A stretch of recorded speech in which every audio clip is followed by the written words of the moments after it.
ये कहानी है राजस्थान के एक छोटे से गांव नागौर के पंडित जी हरिहर शास्त्री की।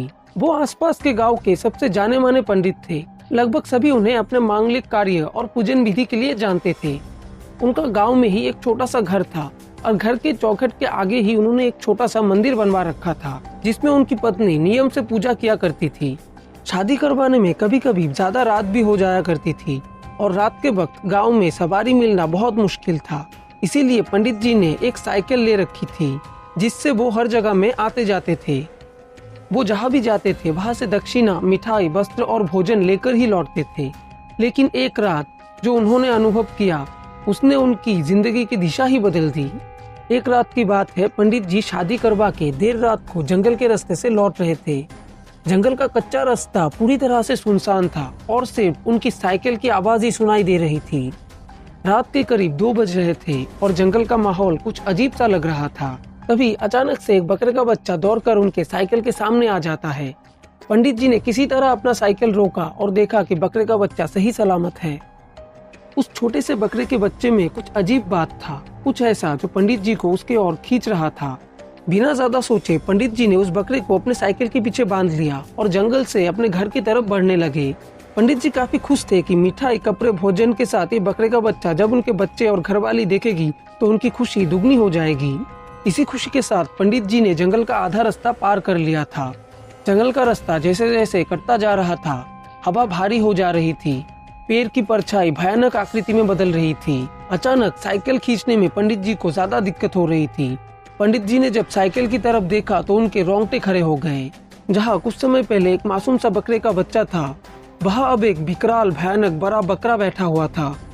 उसकी आंखें खून जैसी लाल थी और वह धीरे धीरे अपने विशाल शरीर को घसीट रहा था।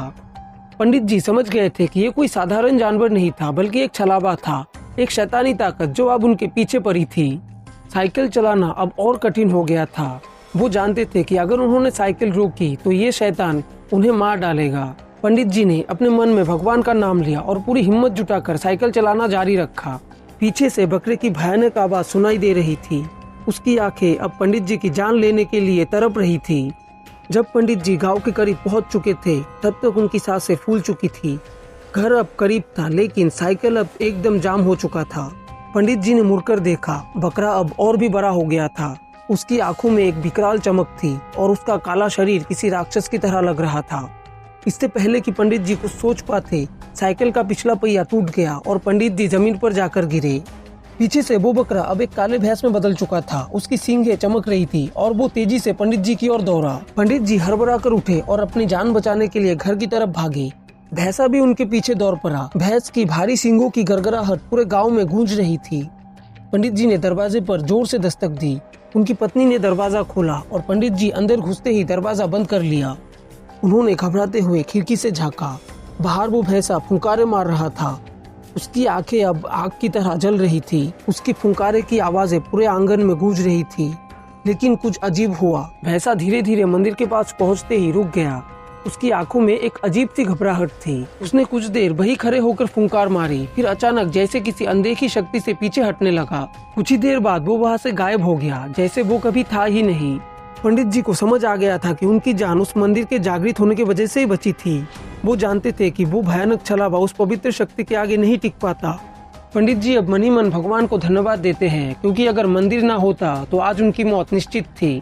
तो ये थी आज की छलावे की कहानी। तुम लोगों को ये कहानी कैसी लगी मुझे कमेंट करके जरूर बताना। अगर तुम्हें कहानी पसंद आई हो तो वीडियो को लाइक करना और इसी तरह के और भी वीडियोस देखने के लिए मेरे चैनल को सब्सक्राइब जरूर करना।